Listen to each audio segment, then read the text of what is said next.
Terima kasih pemirsa, Anda kembali bersama kami. Bank Indonesia pemirsa total sudah menaikkan suku bunga acuan menjadi 4,25% yang terbaru. Dan hal ini dinilai akan berpengaruh terhadap sejumlah hal, khususnya sektor properti. Namun sebelumnya kita simak dulu informasinya berikut ini.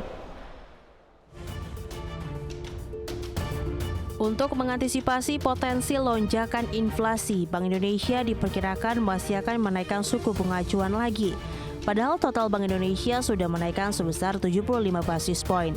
Diperkirakan BI masih akan menaikkan suku bunga acuan lagi menjelang akhir tahun hingga 5%.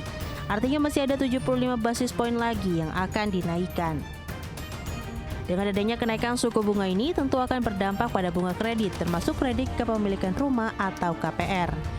Jika bunga BI menyentuh 5%, bunga KPR bisa melonjak hingga 12%. Bagi investor yang ingin membeli properti, mungkin akan melakukan pembelian properti. Sementara di sisi lain, berbagai kebutuhan diperkirakan juga berpotensi naik jika inflasi terus mengalami peningkatan. Jika hal ini terjadi, dikhawatirkan bisa terjadi gagal bayar bagi masyarakat yang kesulitan mengatur keuangannya. Terlebih tidak sedikit juga perusahaan yang melakukan pemutusan hubungan kerja membuat masyarakat meredam melakukan konsumsi. Berbagai sumber, IDX Channel.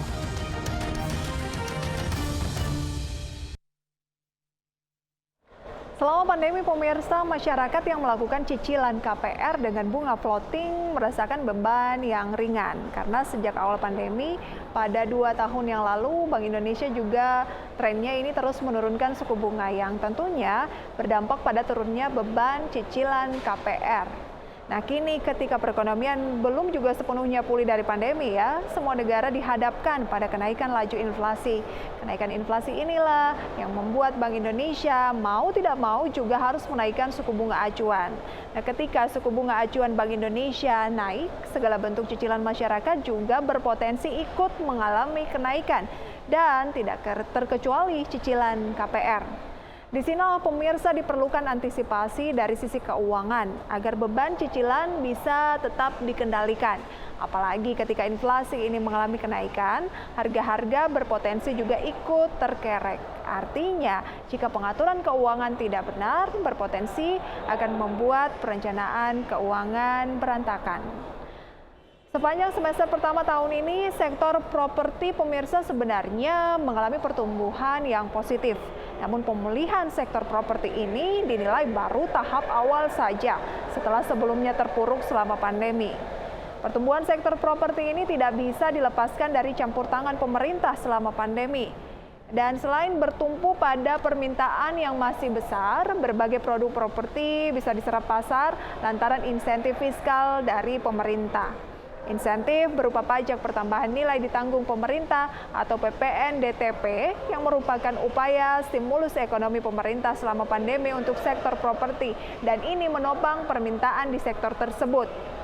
Keberadaan insentif fiskal itu pun kembali menghidupkan sektor properti yang memiliki rantai bisnis yang juga sangat banyak. Di sisi lain pemirsa, insentif PPN DTP yang membantu daya beli masyarakat itu memiliki tenggat masa berlaku. Insentif PPN untuk pembelian rumah baru sebesar 50% diperpanjang sampai September 2022 saja. Setelah itu properti kembali normal dan masyarakat yang cicilan KPR-nya belum selesai tentu akan mungkin merasakan nih betapa beratnya cicilan jika suku bunga acuan BI ini terus mengalami peningkatan dan nantinya juga di-adjust oleh sektor properti. Harga jual properti pun diperkirakan juga akan terus mengalami kenaikan karena terdampak kenaikan harga BBM. Lalu pemirsa, bagaimana ya cara kita untuk mengantisipasi kondisi tersebut? Kita simak terlebih dahulu tayangannya berikut ini.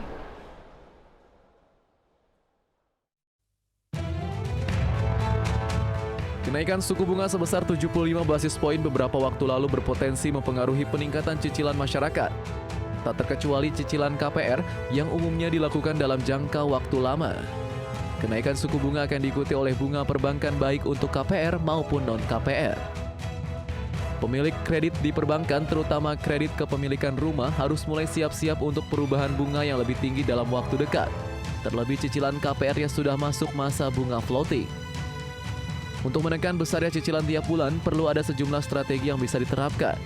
mulai mengatur pengeluaran, bisnis, hingga melakukan investasi. Hanya saja dalam kondisi inflasi yang terus melonjak dan ancaman resesi, ada sejumlah instrumen investasi yang bisa dipertimbangkan.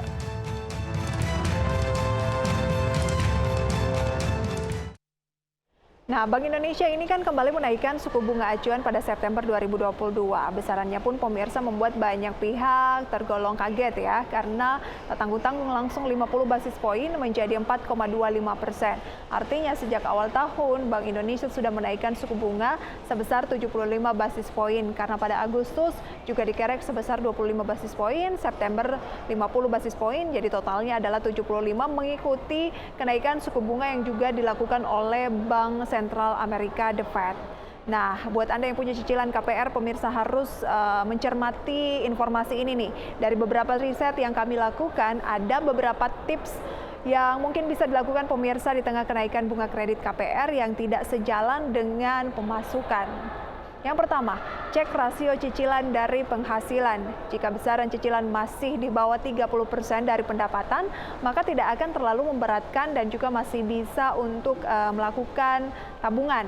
Namun bila besaran cicilan yang sudah melebihi 30% pemirsa dari penghasilan, maka harus mencari alternatif lain dengan mengurangi pengeluaran lainnya. Karena kalau di atas 30% pemirsa dari pendapatan sudah dianggap ini memberatkan dan bisa mengganggu keuangan yang sehat. Dan mungkin Anda juga bisa mengurangi pengeluaran yang sifatnya lebih ke keinginan. Karena membayar cicilan KPR yang lebih tinggi pemirsa harus lebih diutamakan dibandingkan dengan keinginan tersebut. Nah, kenaikan cicilan KPR merupakan hal yang memang tidak bisa dihindari. Sehingga mau tidak mau pemirsa, Anda harus memprioritaskannya. Apalagi jika jumlah cicilan bertambah saat penghasilan tidak bertambah. Mau tidak mau harus ada pengeluaran yang dikurangi untuk mengisi kenaikan dari cicilan KPR tersebut. Dan hal lain yang bisa dilakukan adalah mungkin bisa mencari sumber penghasilan lain. Opsi ini bisa dilakukan pemirsa jika Anda tidak ingin mengurangi kebutuhan yang sifatnya keinginan. Jadi sebelumnya Anda punya penghasilan 10, 30-nya untuk 30%-nya atau 3-tiganya dari 10 ini pemirsa untuk pembayaran cicilan-cicilan, kemudian Anda punya keinginan, tetapi Anda tidak mau keinginan ini dihilangkan atau dikurangi, Anda mungkin bisa menambah keinginan tersebut pemirsa dengan tetap melakukan pekerjaan sampingan begitu ya, mendapatkan pemasukan lain selain pendapatan tetap Anda tadi. Misalnya bagi karyawan yang hanya mengandalkan gaji bulanan nih, maka harus mulai memikirkan ide bisnis dengan teman mungkin atau orang lain agar memiliki tambahan pemasukan. Nah, pindah KPR ke bank lain pemirsa juga bisa dipertimbangkan nih. Hal ini bisa jadi salah satu opsi untuk memberikan keringanan bunga KPR atau mungkin flat lebih lama. Nah, pemirsa, beberapa bank mungkin memberikan tawaran menarik nih untuk KPR. Tinggal Anda lihat saja nih bunganya jauh berbeda nggak dengan yang Anda miliki saat ini atau tidak. Jika bunganya flat masih lama, mungkin bisa jadi alternatif dan pilihan yang baik. Namun perlu diingat pemirsa, untuk mengurus perpindahan KPR ini membutuhkan waktu, tenaga, dan juga tambahan biaya penalti yang ditetapkan oleh bank sebelumnya. Jadi Anda harus bisa menghitung gitu ya, kira-kira menguntungkan atau justru nantinya malah makin menambah biaya. Nah, opsi-opsi tadi mungkin bisa jadi pertimbangan ketika suku bunga ini terus melambung pemirsa dan berdampak pada besarnya cicilan bulanan kita atau pengeluaran bulanan kita. Selain mengatur besaran cicilan, maka kita harus bisa juga nih melihat tantangan perekonomian ke depan. Hal ini kenapa penting? Agar kita bisa melakukan mitigasi. Dan pemirsa, apa saja sih kira-kira tantangan perekonomian yang harus kita waspadai ke depan? Berikut kami hadirkan informasinya. Secara fundamental, ekonomi Indonesia memang masih tergolong bagus. Ketika negara maju banyak terancam masuk ke jurang resesi, Indonesia masih belum terlihat ke arah resesi. Namun apakah Indonesia bisa terbebas dari stagflasi? Karena Bank Indonesia telah mengingatkan agar seluruh negara di dunia mewaspadai resiko stagflasi di tengah ketidakpastian ekonomi global. Stagflasi merupakan kondisi inflasi dan kontraksi ekonomi terjadi dalam waktu yang bersamaan. Inflasi melonjak, sedangkan pertumbuhan ekonomi menurun dan angka pengangguran meningkat. Stagflasi umumnya terjadi saat resesi ekonomi terjadi di sebuah negara. Sejumlah ekonom mengingatkan Indonesia saat ini dihantui ancaman stagflasi. Kenaikan harga BBM cukup memukul daya beli dan laju inflasi pelan namun pasti terus mengalami peningkatan. Inflasi tahunan di bulan September sudah mencapai 5,95%. Disinilah perlu antisipasi yang tepat agar kita sebagai masyarakat bisa membaca peta perekonomian ke depan. Karena tekanan ekonomi global diperkirakan masih terus berlanjut hingga tahun depan.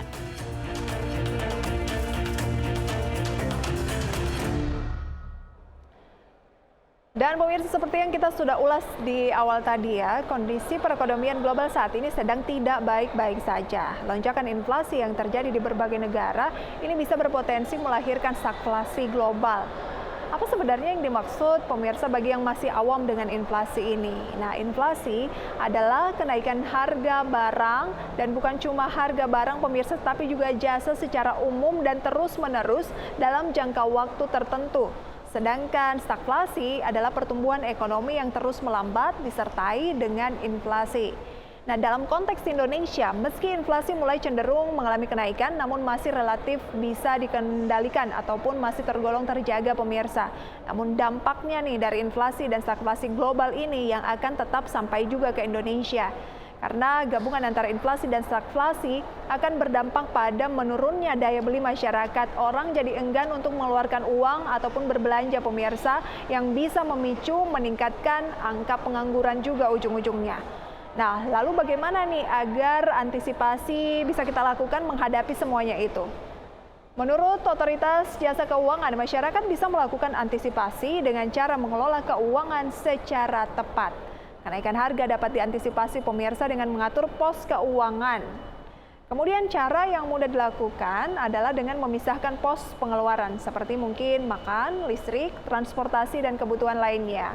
Nah, pada titik ini masyarakat memang harus memahami nih mana pengeluaran yang benar-benar dibutuhkan dan mana yang tidak jadi prioritas. Mungkin ketika pandemi 2 tahun yang parah-parahnya pemirsa ya, kita berdiam diri saja di rumah, tidak melakukan aktivitas liburan dan lain sebagainya. Anda saat ini jadi kangen untuk berbelanja, tapi jangan boros ya, karena masih ada ancaman terkait dengan resesi di masa mendatang, inflasi yang mengalami peningkatan pemirsa, dan juga tadi stagflasi yang mungkin akan membuat keuangan di masa mendatang akan tergerus, lapangan pekerjaan juga menjadi sulit.